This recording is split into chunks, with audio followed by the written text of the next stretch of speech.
Good morning, Valerie. The time right now, let me be official and check. 8 a.m. on Saturday.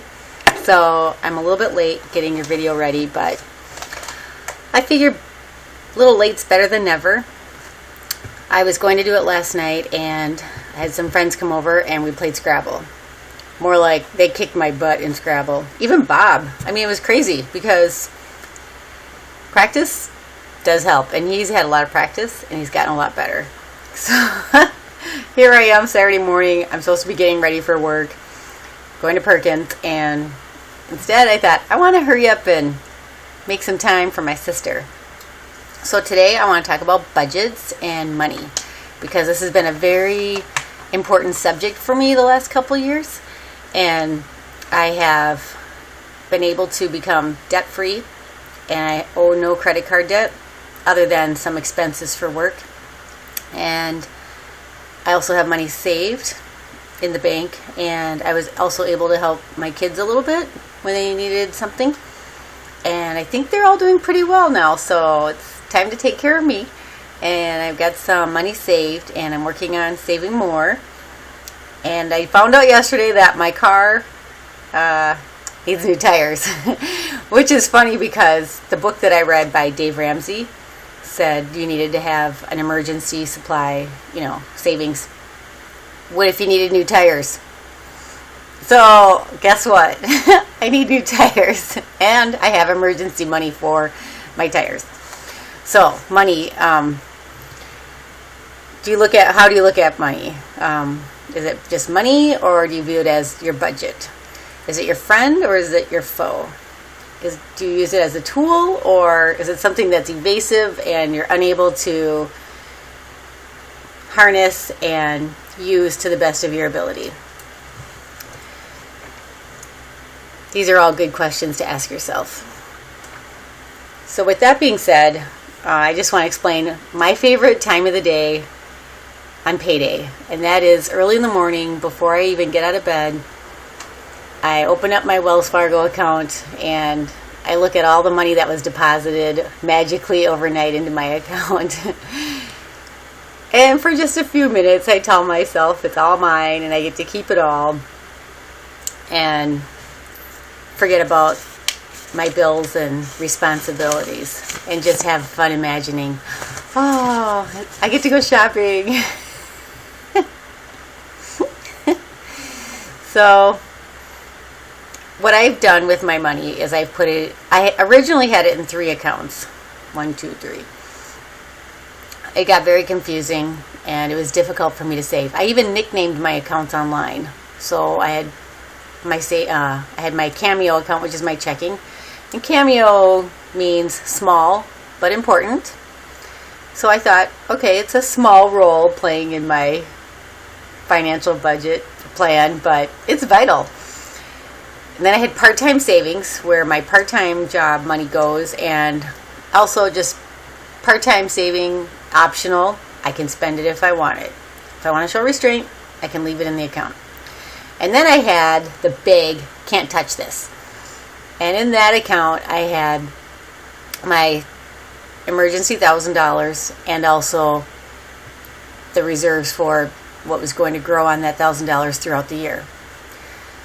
But life gets in the way and things happen, and I bought my new bed, of course, and did some other things that were for the family, and back to I was to $1,000, but it's been building again. So I decided to make a whole new budget, and I get distracted. Squirrel.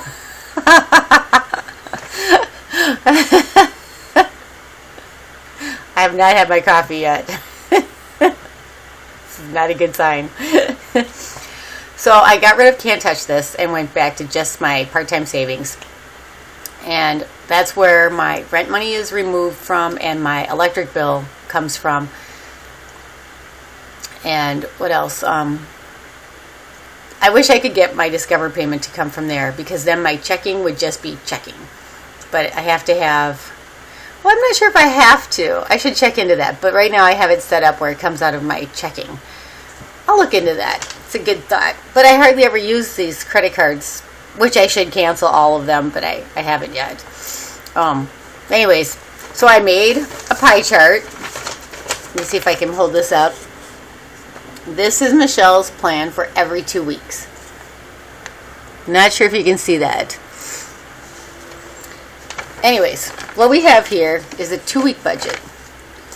This is the amount of money that goes into my part-time savings account for rent.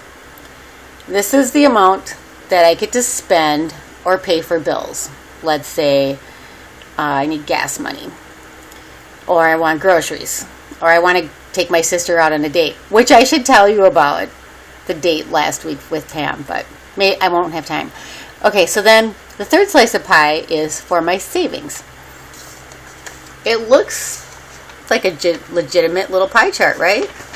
However, after I made the graph, which is my year-end projection, and the colors reflect the same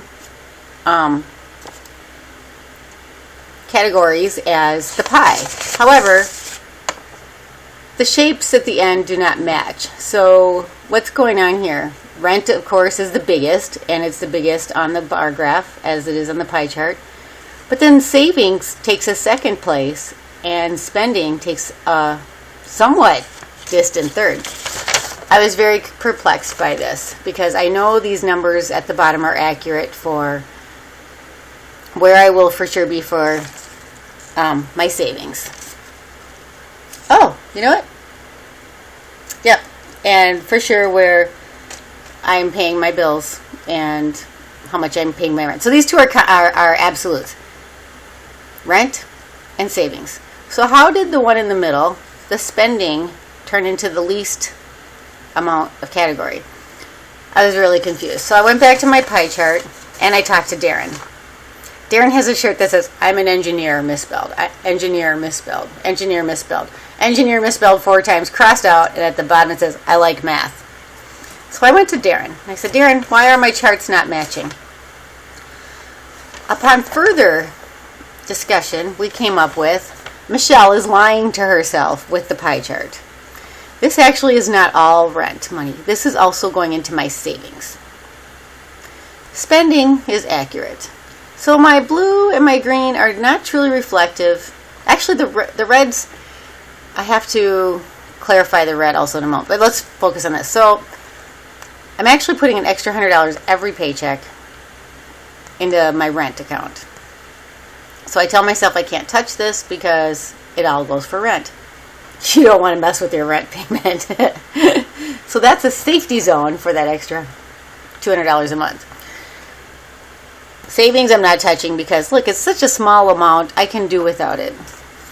And then also in my spend and bills slice of pie, I'm also taking out cash and storing it under my new mattress, so to speak. So I have another backup. Actually, I won't tell you about that backup because it is kind of secret. But, so then I made some imaginary lines, which I'll darken up for the video, which is not really working so well. So, okay, let's pretend. Oh, you maybe can see it.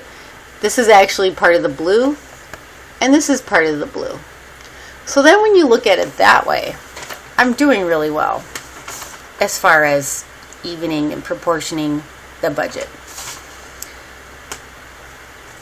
So far, I haven't been successful in my budget, but I have been successful in my initial goals, and that's to remain debt-free and to take care of myself and to do what I need to do to be content. And I'm working on happy. Oh my gosh, I have to tell you this part of the story. So this last week I've been hit on a lot by guys, asked out almost every day. It's really weird. Where is this coming from? I haven't changed my perfume. I was confused.